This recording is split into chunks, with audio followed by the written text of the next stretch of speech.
Yohanes 10 ayat 27. Ayat ini pendek tetapi artinya dalam sekali.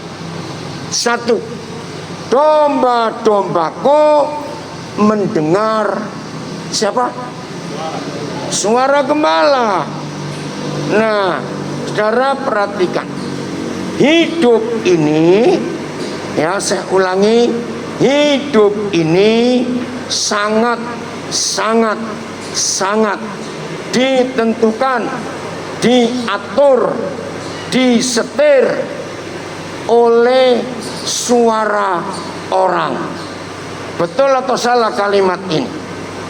Loh, saya tanya betul atau salah? Betul. Nah, contohnya saya percaya semua kita ngalami, baik yang di rumah ngikuti. Apa itu? Waktu anak muda pacaran, ya, ada nggak pernah pacaran di sini? Pasti orang aneh. Ya, waktu anak muda pacaran, jawab yang benar. Anak-anak asrama dari Momi, kalian hati-hati. Ya, sebelum usia 25 ke atas, jangan coba-coba mikir menikah. Kalau kamu anak saya blender kamu. Lu serius. Sebelum umur 25, jangan mikir menikah. Menuju umur itu, kalian harus mempersiapkan hidup dengan benar. Nah, ini penting sekali. Dengarkan. Kalau orang sedang pacaran, suara mamanya atau suara pacarnya lebih dituruti. Nah, itu goblok. Kenapa? Karena pacar belum jamin apa-apa kok. Betul? Coba mikir begini. Kalau saudara sudah menikah dan punya anak, ternyata anak saudara punya pacar yang belum berbuat apa-apa. Nah, maka itu saya ingin yakinkan setiap saudara, khususnya yang gadis. Ya, ada istilah dalam bahasa Indonesia, saya nggak tahu, saudara di Manokwari, anak-anak muda pernah tahu nggak? Apa bedanya buaya dan buaya darat? Ayo, beda nggak? Istilah Indonesia ini, mana yang konotasinya jelek? Ayo jawab, mana yang konotasinya jelek? Buaya atau buaya darat? Kenapa buaya darat konotasinya jelek? Karena apa? Penipu, betul. Nah, dengar ya gadis-gadis, ada banyak buaya darat di sekitarmu. Di sini enggak ada, di sini enggak ada ya. Dengar ya, awas. Haleluya apa? Dengar dulu. Betul. Nah, sangat banyak itu dia. Pernah tahu nggak begitu banyak korban dari buaya darat? Betul atau salah? Betul. Kalau di sini ada buaya darat, disate kamu. Itu aja. Nah, perhatikan firman ini. Ada nggak rumah tangga berantakan karena suara tetangga? Ada. Ayo jawab, ada tidak? Ada. Ada nggak anak yang sudah kuliah mau lulus, ternyata ada tawaran, ada suara, wih, ayo kerja ke Korea, gajimu tinggi. Akhirnya putus kuliah karena dengar suara. Begitu urusan untuk ke Korea belum selesai, corona datang, Koreanya nggak jadi, kuliahnya putus, jadilah penjual pinang saja kamu. Lu ngerti tidak? Maka itu penting, suara siapa yang kita dengar, suara siapa yang kita ikuti, itu akan menentukan nasib kita ke depan akan jadi apa. Betul? Saya tanya jujur, ada nggak teman-teman kalian, maaf ini ya cuma contoh, berangkat dari kampung, ini paling banyak dari daerah mana nih karyawan di sini? Momere, Flores, oke? Misalnya ada di antara kalian sama-sama susah dari kampung, lalu dengar kabar ada suara, di Manokwari ada pekerjaan. Akhirnya kalian berangkat bertiga misalnya. Tiga-tiga langsung diterima di perusahaan ini, Bahtera Adi.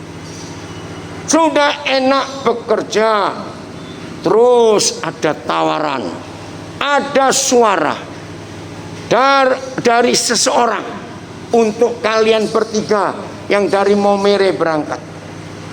Di Bintuni ada kerjaan gaji lebih tinggi, misalnya begitu. Wih, sebut bayarannya berapa? Terpengaruh enggak? Terpengaruh tidak? Tidak tanya-tanya kerja apa, hanya dengar gaji tinggi. Keluar dari perusahaan ini, berangkat ke Bintuni. Begitu sampai sana, baru tahu kerjaannya mandikan buaya. Loh, saya tanya kok, misalnya mau walaupun digaji tinggi, dijawab mau walaupun digaji tinggi mandikan buaya.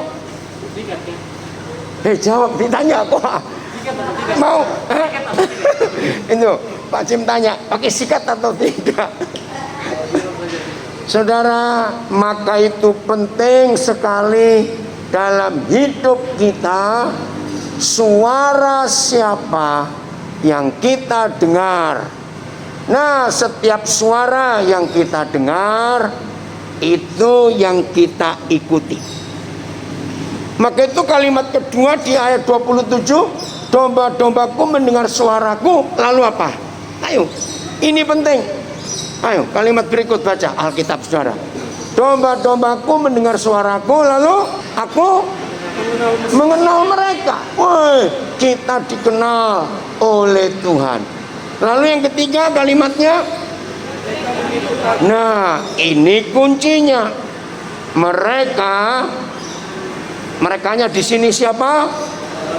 Kita mengikut suara gembala. Semua kita tahu Mazmur 23, gembala yang baik itu Tuhan Yesus. Amin. Nah, ini intermezzo lagi, tapi ini penting kita belajar. Siapa pernah kepikir mengapa Tuhan tidak berkata kepada kita, "Hai kamu kucing-kucingku"? Kenapa dia berkata, "Hai kamu domba-dombaku"? Ayo, apa bedanya domba dengan kucing? Coba jawab. Ya, kucing pintar, domba bodoh. Ya kita ini domba itu.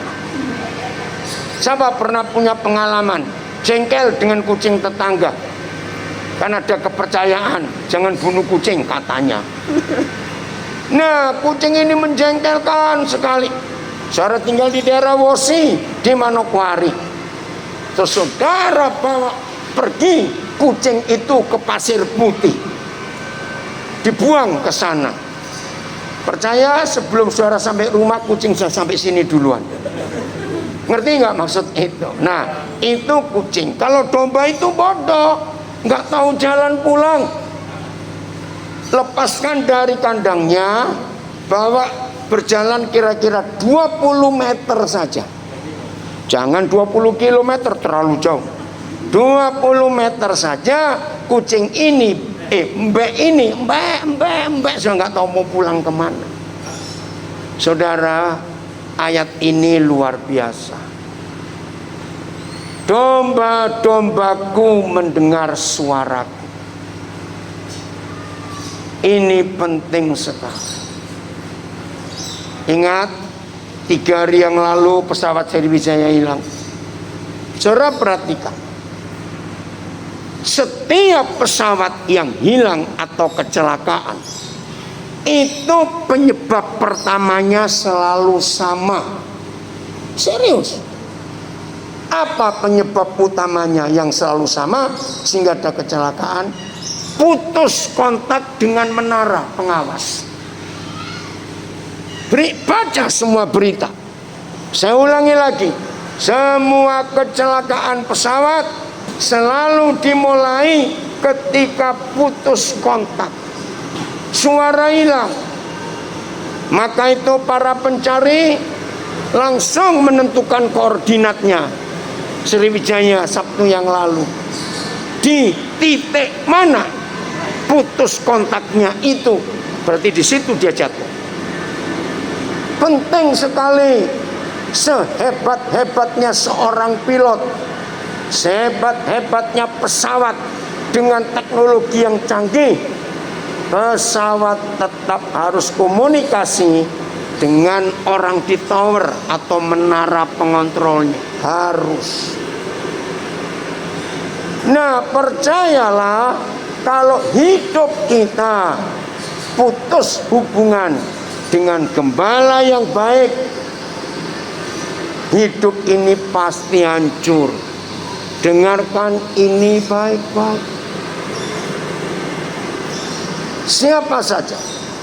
Nah, di perusahaan di mana saudara bekerja, maka gembala yang Tuhan berikan kepada saudara untuk memimpin, ya, karena saudara jauh dari orang tua, jauh dari keluarga, maka Pak James dan Ibu Rosi itulah yang Tuhan angkat untuk jadi gembala. Nah, yang mengikuti dari rumah. Mengapa Alkitab mengajarkan perlu kita dimuridkan, dimentori, dibimbing? Kenapa ada peranan gembala di dalam semua kehidupan orang-orang percaya, yaitu para pastor, para imam, para pendeta yang dipilih, ditunjuk oleh Tuhan. Kalian anak-anak yang dari Momi di asrama, orang tua kalian adalah Bapak Mama Yus bersama dengan Ibu Bapak Guru, di mana kalian belajar. Dengarkan suaranya, pasti kalian tidak akan hilang. Anak-anak yang masih dibimbing orang tua, perhatikan itu. Kita lihat hidup Tuhan Yesus. Lukas 2 ayat 51. Silakan dibaca. Lukas 2 ayat 51. Rosi tolong cek, atau Leon, yang di IG dan di Facebook bisa dengar suara saya tidak? Nggak ada gangguan ya? Bagus. Terima kasih Leon, kamu duduk sebelah mama situ Leon. Ya, sambil jaga, ya pindahin tasnya. Kamu Pak, ya, itu ada Leon, Rafa. Umur berapa kamu Leon?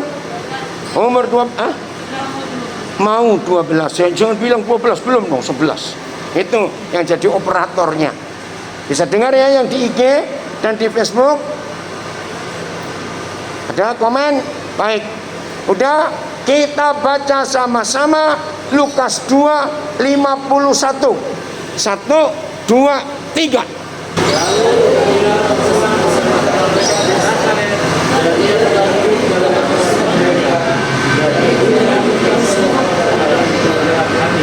Siapa yang tertulis di Lukas 2 ayat 51 ini? Dan ia pulang ke rumahnya ke Nazaret. Itu siapa? Tuhan Yesus. Dan dia hidup bagaimana? Dalam asuhan orang tuanya. Saudara, firman ini luar biasa. Ya, secara logika, kalau Yesus itu Tuhan, masih perlu nggak asuhan orang tua? Logika loh. Tidak, dia Tuhan. Tapi lihat firman ini. Seorang Tuhan yang bernama Yesus Kristus ternyata masih perlu asuhan orang tuanya. Apa kata lain asuhan? bimbingan, dirawat, dijaga, diarahkan, dituntun. Bayangkan, Yesus yang adalah Tuhan masih perlu asuhan orang tuanya. Sampai umur berapa? Ini luar biasa. Baca Lukas 4 ayat 23. Kalau saya nggak salah, coba lihat. Lukas 4 ayat 23. Apa bunyinya? Sampai umur berapa dia dalam asuhan orang tuanya? Ini luar biasa. Enggak, betul ayat itu sama? Oh bukan, berarti ayat 3, pasal 3 ayat 23. Maaf. Tolong yang bawa Alkitab. Betul?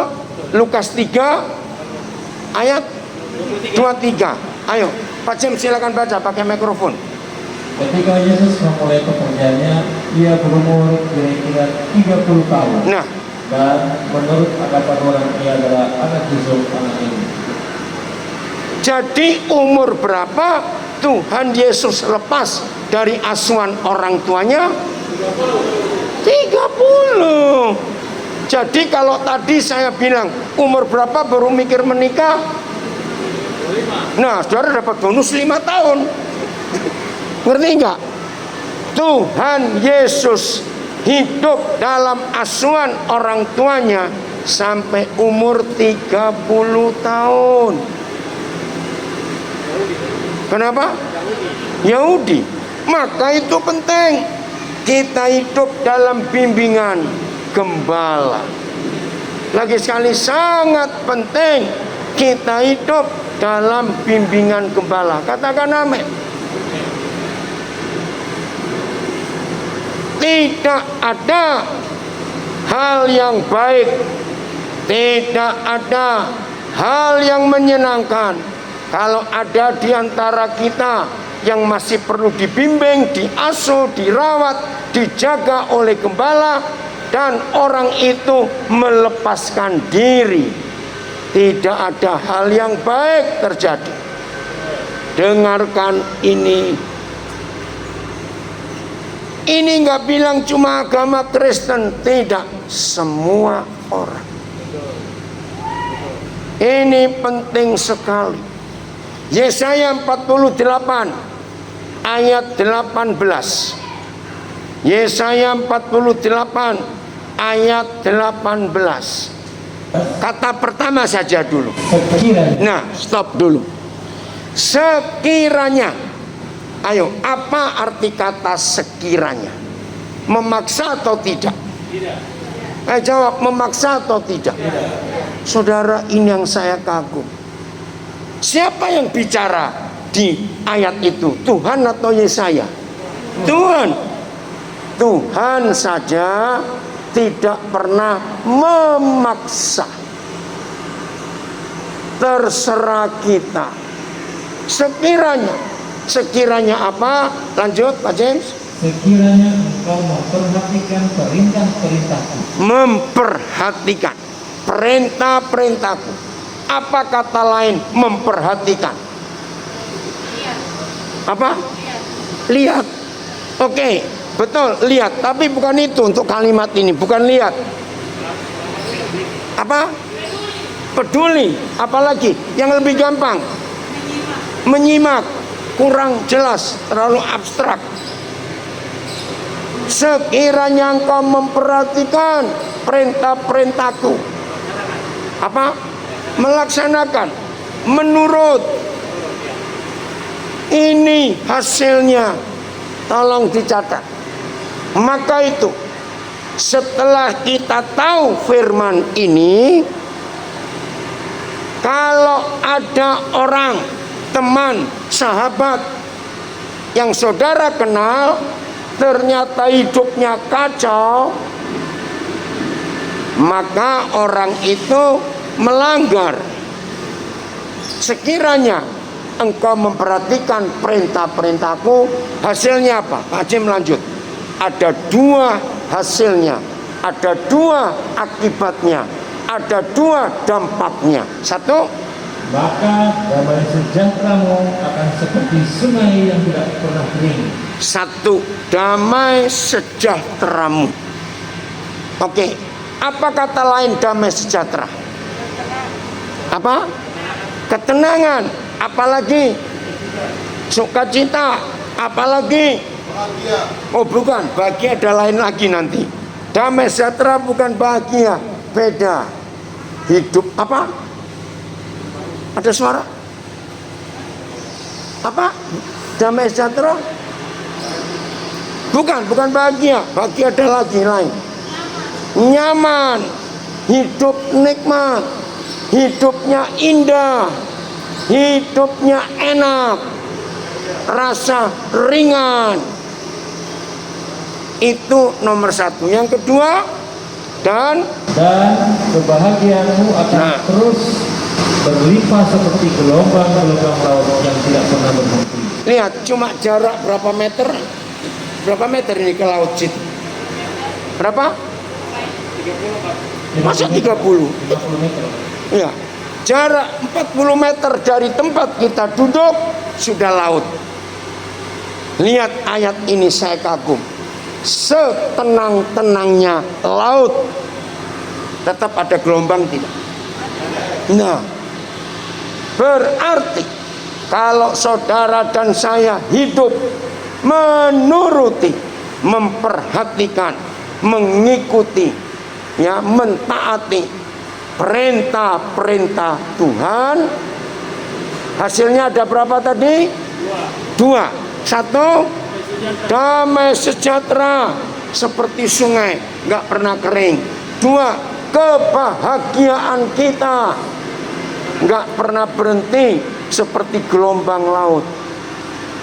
Maka itu saya katakan, mulai hari ini, ya, kalau saudara ketemu seseorang, entah teman atau orang yang baru kenal, ya, pokoknya orang hidupnya kacau, hidupnya penuh masalah, hidupnya hutangnya banyak. Saya seringkali berkata begini, orang yang suka ngutang lebih baik giginya dijual satu-satu. Kenapa? Karena istilah saya, orang yang suka ngutang itu mulutnya rakus. Nah, kalau cabutin giginya, dia makannya pasti nggak enak, pasti nggak banyak ngutang. Ngerti nggak maksudnya? Kenapa lebih sadis? Apanya? Oh, ngerti tapi sadis. Saudara serius. Menurut Yesaya 48 ayat 18, kalau saudara ketemu orang hidupnya tidak penuh damai sejahtera, tidak ada kebahagiaan, maka orang itu sedang tidak memperhatikan perintah-perintah Tuhan. Janjinya mulai hari ini, saudara ketemu teman, misalnya dari kampung, sama-sama, terus WA saudara, "Duh, tolong ya, aku pinjam duit, hidupku ini susah sekarang." Jangan dipinjami duit, setuju? Walaupun dia teman baik, cek dulu. Lalu selama ini hasil kerjamu kemana? Biasanya judi, mabok, betul? Belanja yang hanya memenuhi keinginan, bukan kebutuhan. Beda tidak antara keinginan dan kebutuhan? Beda. Mana yang buat bangkrut dan orang itu utangnya banyak? Keinginan. Contoh, yang mata HP-an. Ngerti nggak mata HP-an? Apa itu? Tiap kali ada iklan HP baru beli, ngutang. Ada nggak di sini seperti itu? Kalau ada, bertobat kamu ya. Serius. Perjinan, menghabiskan uang tidak? Jawab. Pornografi, menghabiskan uang atau tidak? Cepat jawab. Nah, hari ini ambillah keputusan, khususnya saudara para karyawan. Walaupun saya tidak tanya berapa gaji saudara, tapi kok saudara mau hidup hemat, saya yakin saudara mulai bisa nyicil rumah di Manokwari ini. Bisa enggak? seharusnya? Bisa. Nah, maka itu jangan beli yang tidak diperlukan. Setelah mata HP-an, woi, pengen yang keren-keren, baju, celana, sepatu, woi, ingin yang mahal-mahal. Lihat Pak Cim dan Ibu, lihat mereka. Apa yang mereka pakai memang gak ada. Belajar. Jangan saudara berlagak, jangan tersinggung ya saya ngomong ini. Gaji baru segitu, sok jadi orang kaya. Awas kan. Maka itu penting kita mengerti suara siapa yang kita dengarkan. Maka suara itu yang akan membuat kita menjadi seseorang. Ya, jadi apa? Tidak tahu. Terserah suara siapa yang saudara ikuti. Ini penting sekali dalam hidup kita. Ngerti sekarang? Seneng gak kalau hidup itu penuh damai sejahtera dan penuh kebahagiaan? Wih, senang sekali. Karena itu yang Tuhan inginkan atas hidup kita. Jadi domba-dombaku mendengarkan suaraku, aku mengenal mereka, dan kita harus bagaimana? Mengikut Yesus. Itulah jalan yang Dia tunjukkan. Saudara, dalam filosofi hidup, ya, filosofi hidup, orang hidup itu harus berjalan atau tidak? Betul. Walaupun dia lumpuh, nggak punya kaki, tetap berjalan. Menjelang Natal itu saya dapat video yang sangat mengharukan. Mungkin ada yang lihat, itu viral di YouTube. Ya, ini gadis Thailand.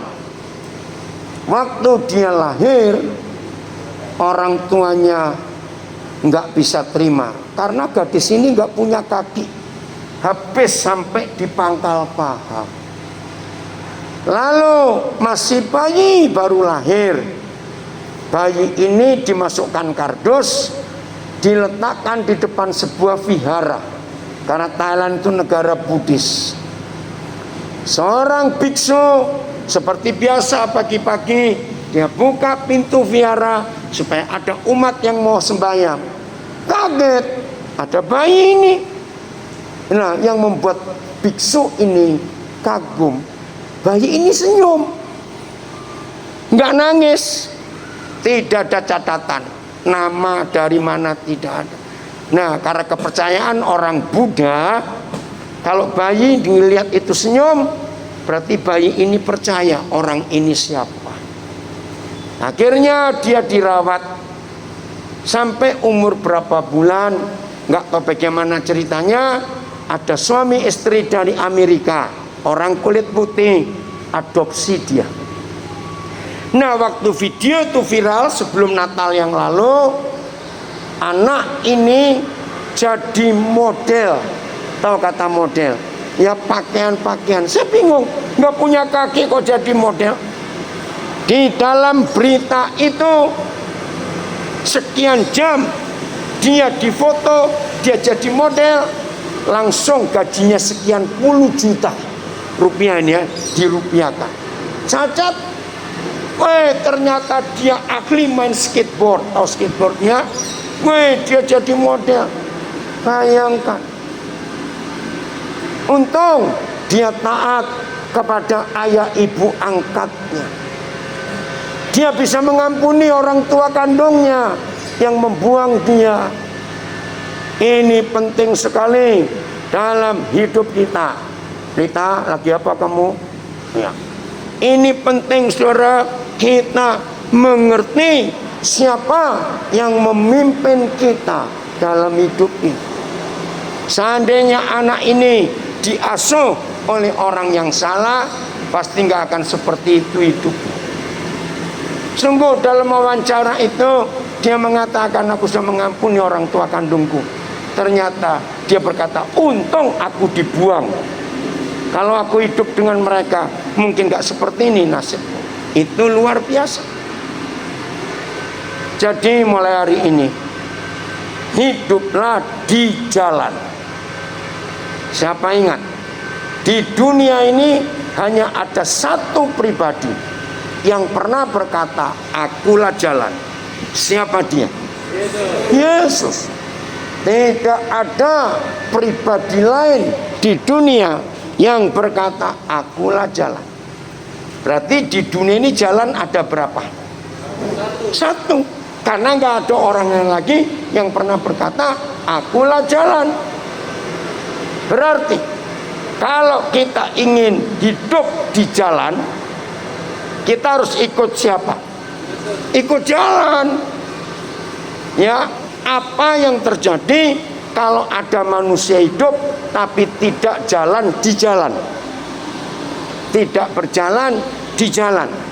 Ayo jawab, orang itu bagaimana? Neraka? Oh, terlalu jauh, jangan neraka dulu. Nabrak, oke. Jatuh, oke. Pokoknya hidupnya kacau, nggak nyampe karena dia jalan tidak di jalan. Saudara, ini perkara serius. Maka itu hal yang sama saya katakan seperti Yesaya 48 ayat 18 tadi. Kalau mulai hari ini saudara menemukan orang hidupnya kacau, jatuh bangun, luka-luka, langsung katakan kamu sedang jalan tapi tidak di jalan. Maka itu hidupmu kacau. Jadi saudara, mulai hari ini setiap kita dalam hidup ini, setiap kita kalau mengambil keputusan mau mentaati suara gembala kita, maka hidup ini indah, hidup ini menyenangkan, hidup ini luar biasa. Katakan amin. Jadi kalau saudara menemukan orang-orang hidupnya kacau, hati-hati. Anak-anak asrama, Bapak ingin tanya pada kalian, maaf, ini pertanyaan yang jelek sekali. Begitu pula saudara-saudara karyawan, maaf, pernah nggak kalian dengar ada teman-teman kalian umurnya baru belasan tahun sudah terpaksa menikah karena hamil dulu? Ada tidak? Saudara tahu yang menderita nggak cuma mereka, orang tuanya, anaknya pun ikut menderita karena ayah ibunya belum siap. Kasihan anak itu, mereka nggak minta untuk dilahirkan, tapi orang tua yang melahirkan dia belum siap. Maka itu semua kita, khususnya anak-anak asrama Papua dan Indonesia, berharap pada kalian jadi orang-orang hebat. Dan salah satu penyebab terbesar kegagalan dan hancurnya masa depan adalah salah menikah. Salah menikah ada dua hal. Satu, menikah dengan orang yang salah. Dua, waktunya belum sampai. Inilah penyebab salah satu penyebab terbesar kehancuran hidup. Yaitu apa tadi? Salah menikah. Apa itu arti kata salah menikah? Satu, menikah dengan orang yang salah. Kedua, waktunya yang salah. Nah, tolong perhatikan ini demi kebahagiaan diri kita sendiri. Maka tidak ada jalan lain, tidak ada cara lain, tidak ada hal baik yang lain kecuali hidup mendengarkan suara siapa? Gembala. Siapa gembala kita? Tuhan Yesus. Dua, hiduplah di jalan, jangan jalan yang bukan jalan. Siapa jalan itu? Tuhan Yesus. Jadi ini konsep penting dalam hidup kita.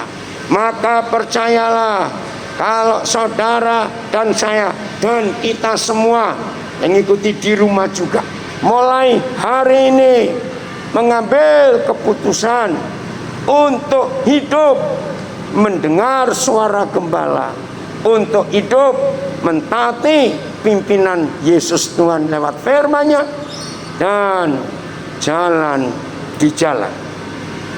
Maka hidup ini luar biasa. Betul?